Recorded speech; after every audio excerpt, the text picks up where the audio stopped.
Cincinnati now on the eve of potentially decriminalizing small amounts of marijuana. We wanted to check with another local community that has already done that, Norwood. 9 on your side's Paolo Suro caught up with its police lieutenant who says the ordinance brought some backlash to the city. Paolo? Yeah, well, Craig, Lieutenant Ron Murphy with the Norwood Police Department tells me part of their debate was whether they would follow that local ordinance or follow state law. And really similar conversations are being had here at City Hall ahead of that vote tomorrow.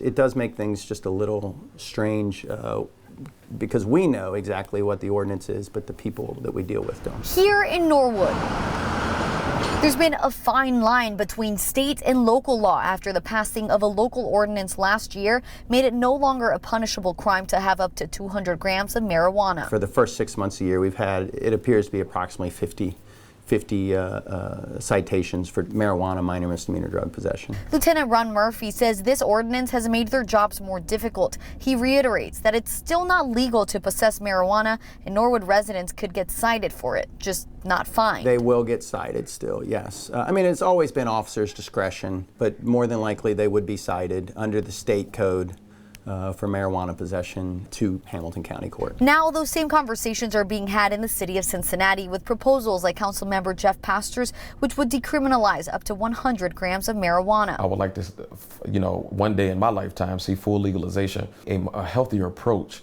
to drug addiction and drug abuse. Or Councilmember David Mann's proposal to decriminalize up to 1 ounce. This is going to conflict with state law.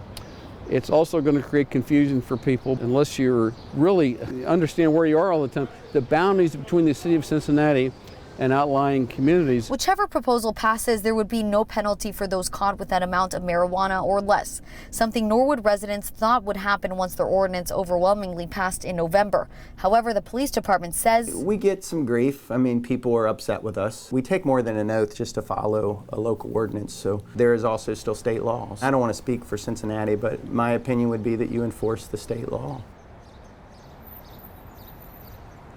Now, the proposals are expected to be back on the table and voted on tomorrow. Of course, we will be there and we'll update you on how that goes. For now, we're live in front of City Hall. I'm Paolo Suro, 9 on your side.